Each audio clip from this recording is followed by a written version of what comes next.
These following stories have been taken from the subreddit NoSleep. Story 1. I'm an animal control officer for a rural county. I cover an area that has isolated communities of people who don't trust outsiders. I say this because after this call, I couldn't get anyone to talk to me. In dealing with these communities, I have had some rather strange calls. One such call was made by a woman whose family had moved into one of these places. She and her husband were doctors, and since rural doctors are hard to come by, her and her husband wanted to fill that need. For the two of them, though, it was a bit of a culture shock. A problem that the doctors ran into was a number of animals that were allowed to run loose. This triggered several calls from the woman to me about aggressive dogs. There wasn't much I could do about the dogs because every time I showed up, the dogs had been hidden.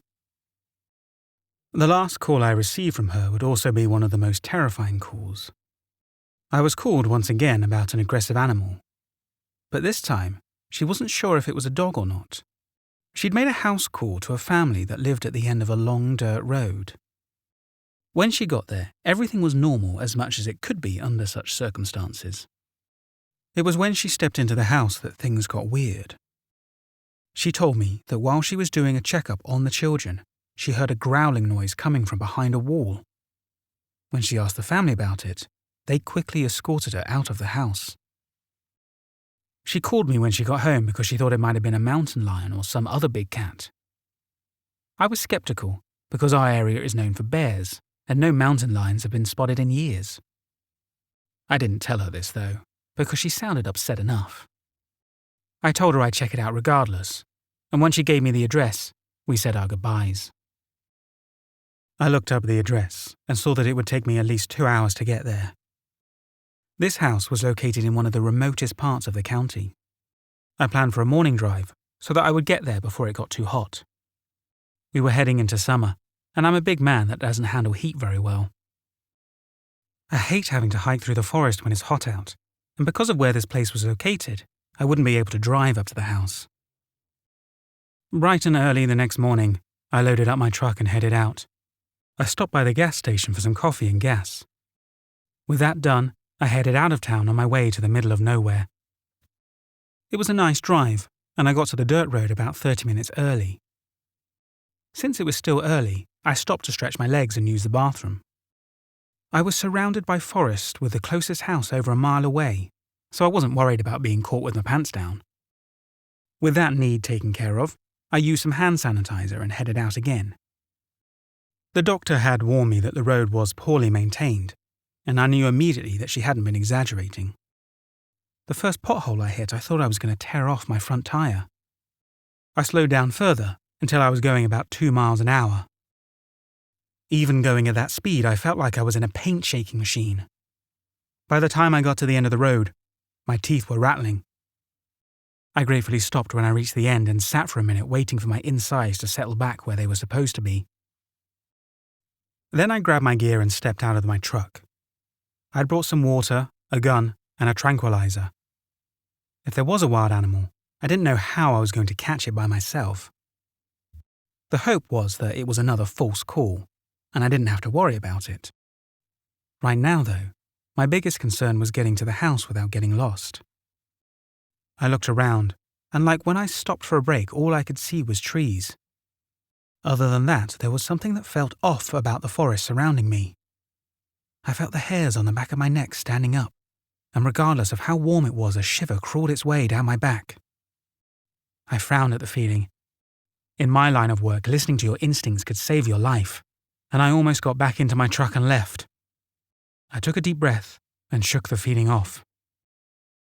There was no reason for my panic, and I told myself I was being ridiculous. I made my way to the faint trail I could see between some trees. Once I was there, I set my GPS so that I could find my way back to the truck. With that taken care of, I started on my walk. The doctor had told me the house was a half a mile from the end of the dirt road. As I walked down the path, I became aware of the lack of sound. Usually, I would hear birds, bugs, or animals moving through the underbush. Now, there was nothing to hear except my footsteps. I kept looking around me, hoping to spot any sign of life. but I was out of luck. All I could see was the sun shining down through the trees, and I could feel the temperature rising as the morning wore on. Then as I got closer to the house, I could hear the sound of children playing and animals calling out. I felt myself sag in relief at the sounds of life after such a quiet walk. The relief didn't last long though, because as I pushed through the trees into a clearing, I saw that there was no one there. I froze and looked around. I could see paddocks and an old barn that looked like it was about to fall. A way off from that, I saw the house in question. It was dilapidated, much like the barn. It looked like a stiff breeze was all it needed to bring it down. By now, I was starting to wonder if I'd been sent on a wild goose chase.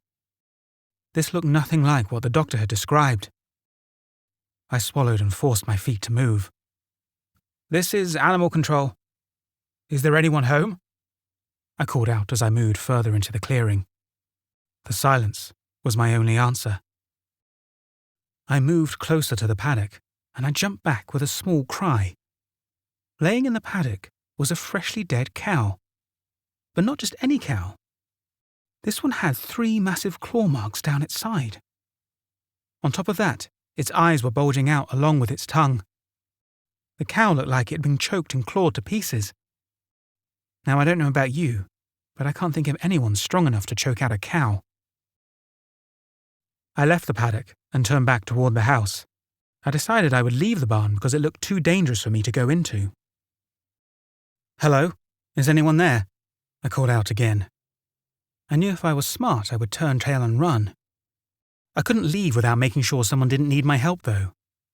With the damage to the cow, I was worried about what had happened to the family that lived here.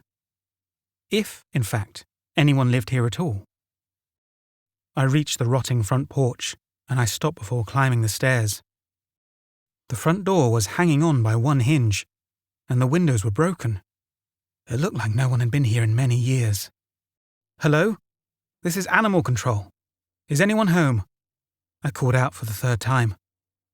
Of course, I didn't get an answer, and I was about to call off the search.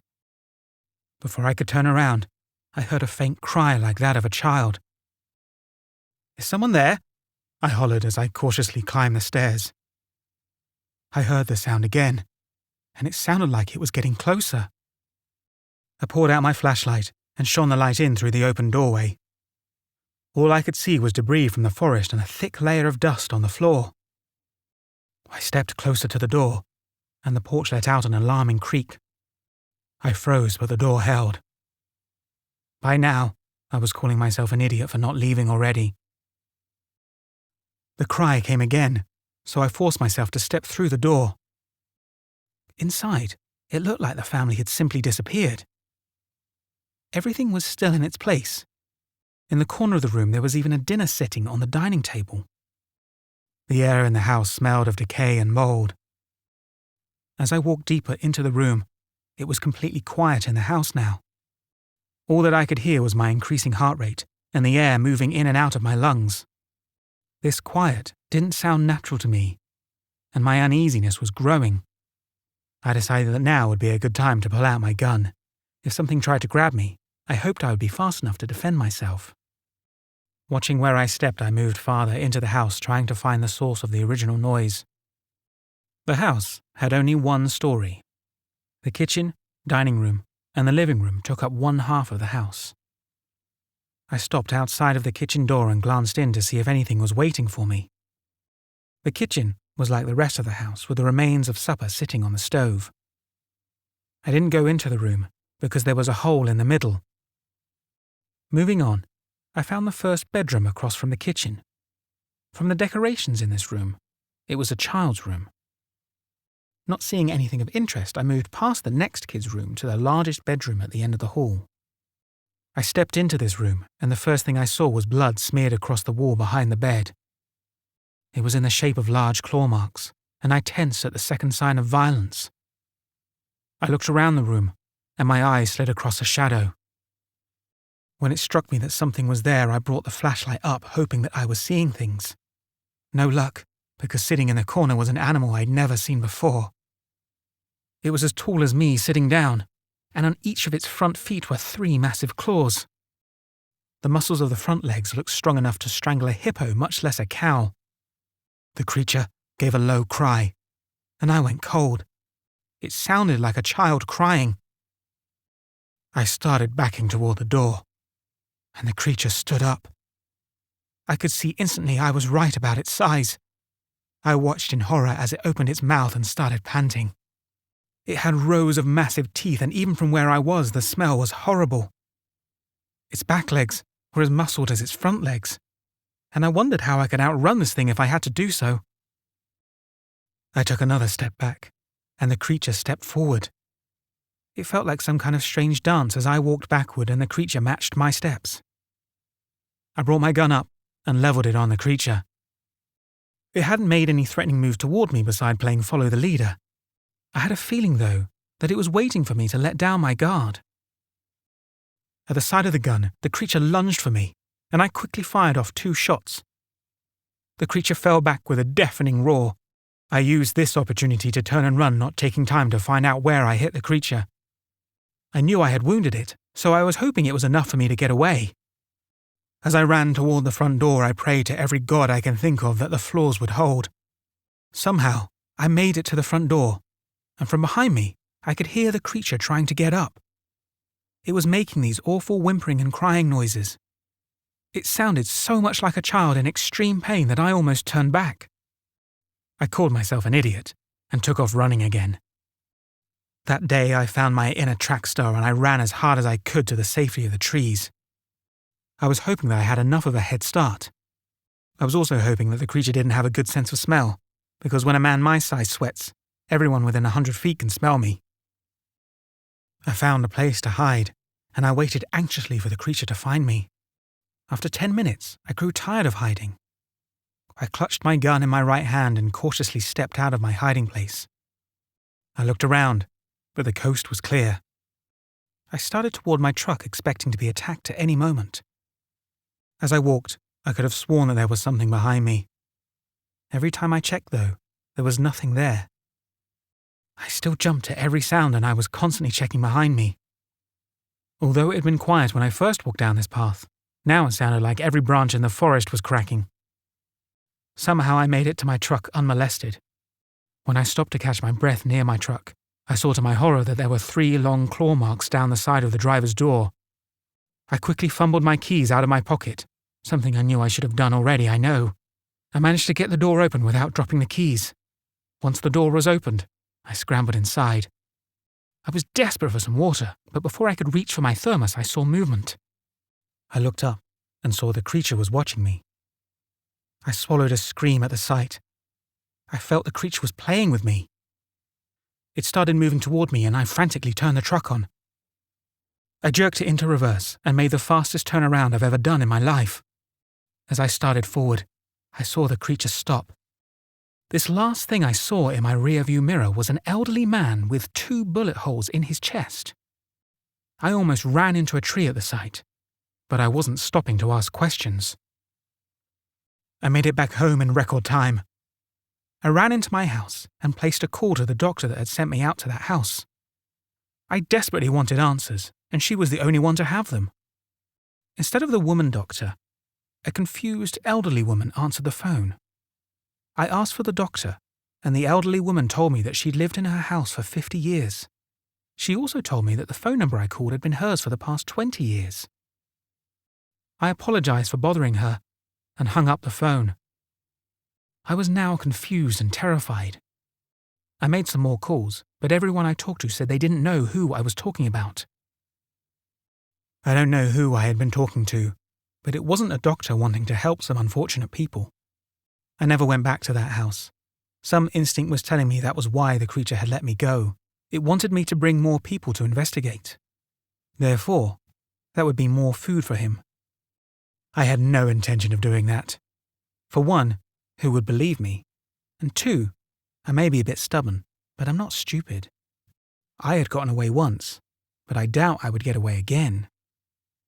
I've since left that job, and all I've been able to figure out was that creature could be related to a Wendigo.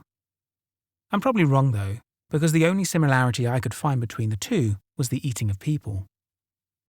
So that's the story of my most terrifying call, and the reason I left a fairly easy job. For me, no job is worth getting eaten by some mystical creature. Story 2. No names or locations will be mentioned for protection and safety reasons. My name isn't really important, but what I say here may be very important. And all you need to know is that I am a resident of a rural community in an, as of late, isolated county. I've had my suspicions, and I've been observing and documenting the happenings of my town from my cabin. These are my findings. Let me lay some cards on the table with a stupid question. Is anyone here familiar with the Sasquatch? Whether you believe or not, numerous people all over the world have claimed to have seen these creatures, or similar creatures. Big, hairy humanoids living out in the woods and/or mountains. Just about every continent has its own variation or myth of these things. I became a researcher, or at least reading up on others' research, on account of the increase of sightings in my county or region. It started about a month ago when our local rangers noticed a significant decrease in the deer and elk population and an increase of their half-eaten bodies cluttering the region. Naturally, we assumed it was bears, but if you're reading this now, you can probably guess that it wasn't the case. Rangers and hunting parties started to plan a culling or hunt to deal with what we thought was at least one super aggressive bear. Normally, they wouldn't let mere hunters on the reserve, but in this case, several farmers found these carcasses on their fields. One was found in a barnyard. In retrospect, we should have noted that among the animal carcasses found, all of them had their faces eaten. We didn't think much of it. The local suspicions of a bear was seemingly confirmed when the 4-year-old son of one of the local farmers spotted what he called the bear man climbing over a fence in his family's field. The man part we naturally dismissed, writing it off as the over-imaginative exaggerations of a child. As part of the hunting expedition, many have set up trail cams along the borders of the forest and fields, hoping to pinpoint the animal. Or should we say, animals. There were different sightings taking place at different locations at or around the same time. And despite our first glances, these animals were not bears. They had the face, hair and build you expect to see on a bear, but their actual body was humanoid in shape when they stood upright. You can tell when it's a bear walking on its hind legs, and what the camera caught was a clear, human-like structure. As you can imagine, there was a bit of a spectacle when these trail cam images were leaked to the town. At first, rangers only let the farmers and hunters know, but one of the farmers wanted some attention, so they tried to leak it to the media. Pretty soon, the town was up in arms about it. Some citizens were ecstatic, others afraid. Others skeptical that Bigfoot has made this region his home. Some wanted the hunting to cease, maybe capitalize on the Sasquatch sightings that had been pouring in. The less enthusiastic and more rational insisted that the hunting continue, rationalizing that these were in fact bears and that camera tricks and perception issues were involved. Others thought the whistleblower must have photoshopped the images to play attention hog, and rangers insisted that these were mere bears and it was voted up that they needed to be culled or driven away for the townspeople's safety. Before the following, there hasn't been any confirmed aggressive behavior from these things. One weekend, a family made their stay at their vacation home, a cabin, from their usual lives in the city. They came by every year during the summer, certain holidays and other special occasions to revisit their family living in the area. Not one day into their vacation, the mother took her 2 young children for a walk on a trail. She was warned to stay on the trail so as to avoid hunters. It wasn't long before her little girl pointed to get her mother to look at the monkey people that had been following them. There was 2, and the mother insisted they keep their distance from this wild family. The little girl began yelling and waving at the animals who were staring at them from several dozen yards away. Eventually, one started advancing towards them, huffing and puffing and growling at them, and the mother hastily took her children back to the cabin. They left the next day, which is a good thing, because the day after they left, their cabin was ransacked. Once again, blamed on by the bears. Unfortunately, that was the more passive of incidents. You'd probably roll your eyes when you hear the story of a kid waking up his parents in the middle of the night, crying about some kind of man with no face in the trees outside his window. I rolled my eyes too before I read the rest of the report. But what the report says is no laughing matter. There was in fact a man's dead body hanging in the trees in front of the child's window, and said face was chewed off. The body was identified as a local shopkeeper whose family lived just out of the outskirts of town. He wasn't labelled missing, but his sister, whom he lived with, mentioned how he hadn't come home the night before, and she wanted to wait until morning before she pestered the police about it. Her brother's car was found shortly after, pulled off the side of a road in a forest area on a highway, not a quarter-mile away from their home. It was here we decided that this animal, or animals as it were in fact a danger to humans. They had to be hunted, and they had to be killed. But that was easier said than done. You can count how many times someone tried to hunt what they've said was Bigfoot. How many have been a success? These things have evaded hunters for centuries, and it's not like it was going to stop that night. What they did find was what they thought was an oddly placed beaver dam, placed in the deepest parts of the woods, where hikers, rangers and hunters alike generally don't go.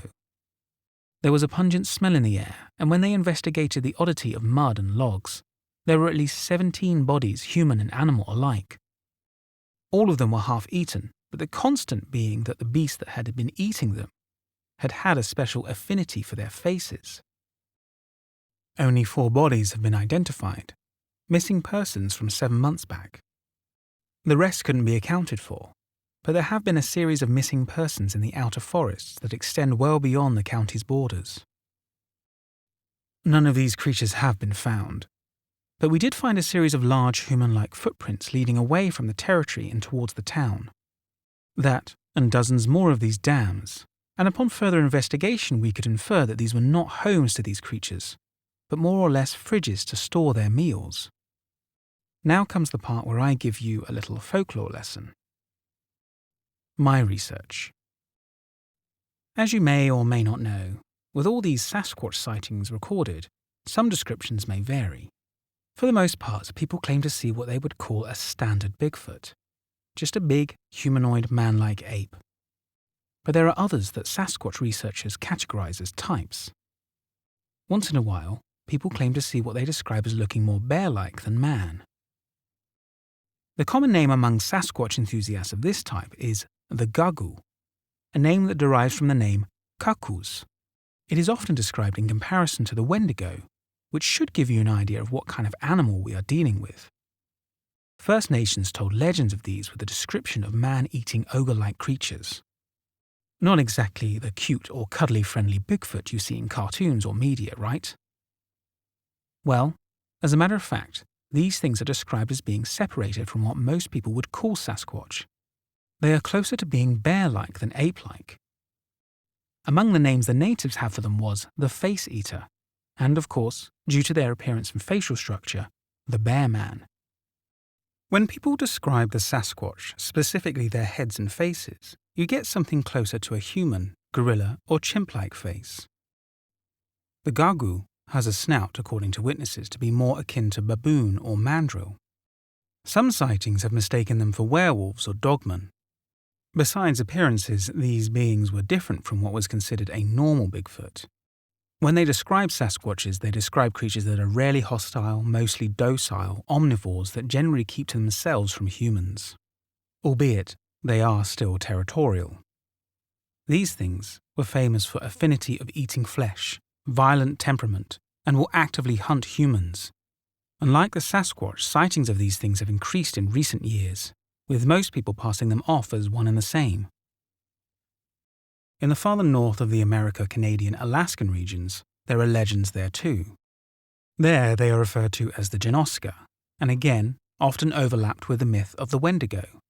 They describe how these things are nocturnal, how they'd live underground, how they were not only cunning hunters, but efficient survivors.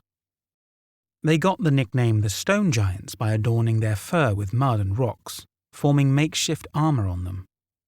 My further research from a number of sources tells me that while they are more often than not solitary hunters, they do operate as family groups and rarely, if ever, hunt together. How they function is hardly any more pleasant than what is previously described. Some of my sources tell of how these creatures practice cannibalism to their dead when they are unsuccessful in their hunting, how in colder weather they wear the hide of their kills, and some even describe how they have a tribe-like mentality. This begs the question of just how intelligent they really are. One could almost call them evil, insofar as you can call a species of animal evil. Conclusions and concerns. Which brings us to here. As with the rise of Sasquatch sightings around the world, there has also been a rise of sightings of the Gagu or Jinoska, and I have more than enough reason to believe that we are getting a special rise of these creatures in my hometown. 4 days ago, schools were closed because large dark shapes could be seen walking or standing near the forested areas just off the school grounds, separated only by a small field and a chain-linked fence. When the kids left the schools, there were 4 of them walking, standing by, watching the elementary school, and had been specifically observing the buses before disappearing back into the trees. One of the local farming families left town in a hurry last weekend when a dog ran into a barn to confront an intruder. The dog never came out, and when the farmer investigated, he almost immediately ran out, got his family into the car, and fled the property without so much as a word to the confused neighbours. Days later, said neighbours noticed a thick, pungent smell, muskier than anything that usually comes out of a barn.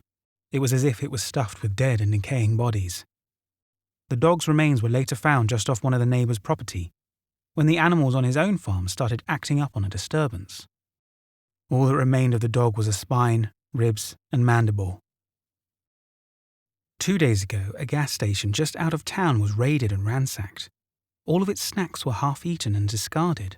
The attendant said he hid in a garage when he saw 6 Sasquatch walking onto the scene while he was about to close up. He described them as carrying the remains of a cat and a raccoon.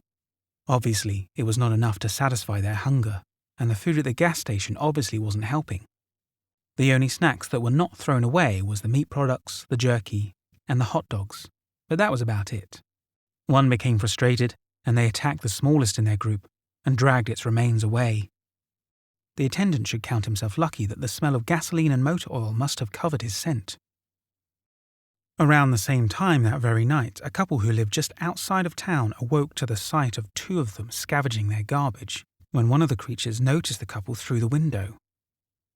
As these animals began to pound on the doors and windows, the residents had to make a daring attempt out the back door. They had to lure the beast back after them and run around the other side of their house to their jeep and drive to the police station.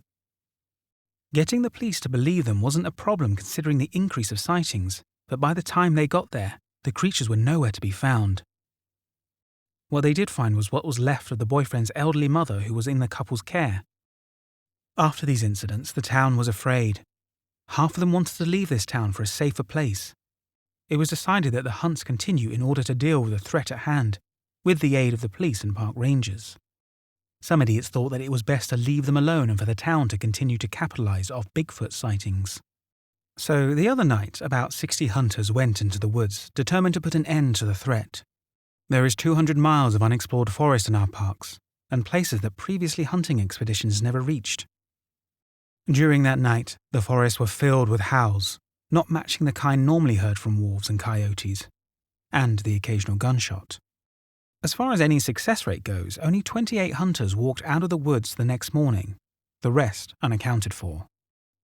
There has been no confirmed kills among these things, nor were the bodies found of the missing hunters. Around the same time, the town was being evacuated. Only a select few families stayed behind. Unfortunately, a few roads were blocked by large boulders and rocks, a classic calling card of the Sasquatch, their way of setting the borders of their territory. Who is to say the Gagu or the Jinoska, or whatever you want to call them, is any different in that regard? A few people blocked out noted dark shapes observing them from the trees. Many are expecting these logs or boulders to be removed by the police in order to continue evacuation, but there's few concerns that doing so could lead to a death trap with those things watching from the woods. Now, we are considering calling in the National Guard for interference, but I have concerns of my own. It's not like they wouldn't have any reason not to believe us with the evidence we collected. Sure, they could help with the evacuation, maybe try to help in the extermination, but there lies the problem. I'm not a military artillery expert, but if the stories of the Jinoska armor are true, and considering the apparent failures of the hunters' rifles, their ammo should fare better, right? I guess it depends on what these creatures are coating their fur with, but whatever it is was able to stand the bullets of hunting rifles. The stone giants got their name for their armor and how it made them resilient. If those stories are true, the easiest solution is to start a fire, bring explosives in, etc. This would, at best, start forest fires, and at worst, turn our county into a war zone. And considering how bold these creatures are in sneaking near or into the town, I can't help but think of the worst-case scenario, such as once again taking into account the increase of Sasquatch sightings. I don't believe it to be a coincidence that these coincide with environmental changes, deforestation, pollution, natural or man-made climate change, etc. Last year, there was a chemical plant built for the next town, on the other side of the forest. Besides this acquiring a small amount of deforestation months before this whole mess started, there was a controversy of them dumping their waste in the unexplored regions of the woods, requiring more human interference to salvage what they can. But alas, the immediate environment was considered too polluted for any animal to survive off the land there. What is an animal to do when their environment is destroyed? Naturally, they migrate, search for a more hospitable environment. And unfortunately, humans have always been on their menu. I believe the increase of sightings in my county is a prelude to what's to come, considering that climate change isn't going to stop in the foreseeable future. And with more and more sightings of Sasquatch-like creatures, I fear the absolute worst-case scenario that cities will possibly be seen as a new food source. At the very least, my county may be the first of many incidents. You want to know what's ironic? The only bears we've seen in this whole ordeal were among the animal carcasses found with their faces eaten. Thank you for watching and or listening to this video. If you enjoyed it, please go ahead and hit the like button, and let me know what you think of these stories in the comments section below. If you don't already subscribe to my channel and you really enjoy my narration, please subscribe and hit the notification bell to stay up to date with my content and to help my channel to grow. Thanks again for watching.